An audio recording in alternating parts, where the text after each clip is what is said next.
Given now that we know a statement is either true or false, we can talk about some of the operations or things we can do with those statements.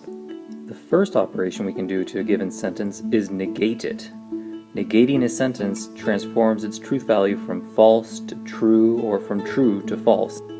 For instance, to negate the sentence, "The horse won the trifecta," we would say the horse did not win the trifecta. Regardless of the original truth value of the sentence, we have now reversed that truth value. Mathematicians love symbols, and one of the symbols to show the negation of a statement is the tilde, the symbol shown on your screen right now. Suppose we say that the letter P is the statement, "The horse won the trifecta." Then tilde P, or not P, is how we show the negation of that statement, hence the horse did not win the trifecta. Negation is one of many possible operations we can perform on statements.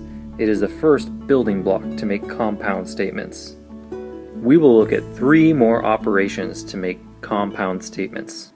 The first operation is conjunction, which means to bring together. You can recognize it by the use of the word and. Then we have the disjunction, which means to separate, and you can recognize that by the use of the word or in the statement.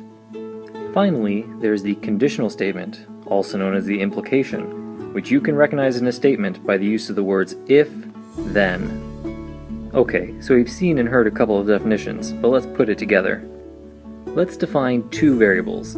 P will be defined to be the statement, "It is sunny," and Q will be the statement, "I go to the park."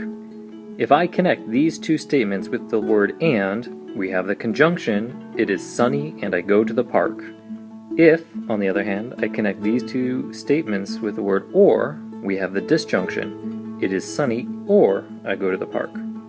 Finally, by combining these statements using the if-then clause, we get the sentence, "If it is sunny, then I go to the park." This is the conditional. By using all of these operations on statements, we can create new and different kinds of statements. But remember, they will always still have a true or false value.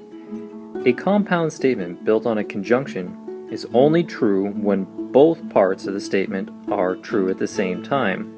For instance, the statement, "A spider is an insect and a spider is an arachnid," is actually false because only one of those 2 parts of the compound statement is true. Whereas, "I don't like spiders and spiders are arachnids" is a true compound statement because both parts of that compound statement are true at the same time. A compound statement built on the disjunction operation is true if either part of the compound statement is true. Consider the compound statement, "I eat a hamburger or I go swimming." This compound statement is true if I eat a hamburger, it is true if I go swimming, and it is also true if I eat a hamburger and I go swimming. Disjunctions are only ever not true when both parts of the sentence are false. This use of the language or comes up quite a lot in math as well. You may have seen something like this before, where you might say x is equal to 3 or x is equal to 7. That sentence is true whether the answer is 3 or 7 or both numbers work for the solution. Using and or in our statements, we have our conjunctions and disjunctions, and they're pretty sweet. Up next, though, we have our conditional statement. A conditional statement comes in 2 parts, the hypothesis and the conclusion.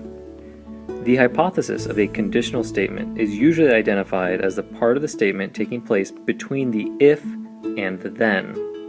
The conclusion of a conditional statement is most easily identified as the part of the statement following the word then.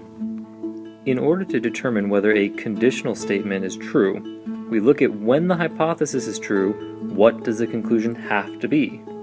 We say that the conditional statement is true when given a true hypothesis, the conclusion must also be true. The compound statement, "If I study, then I will get an A on my test," is actually false, because it is entirely conceivable that you might study and yet not receive an A. Whereas, "If I knock an open milk bottle over, then I will spill the milk," is a true compound statement. Okay, that's enough on logic for the moment. Next up, formal reasoning.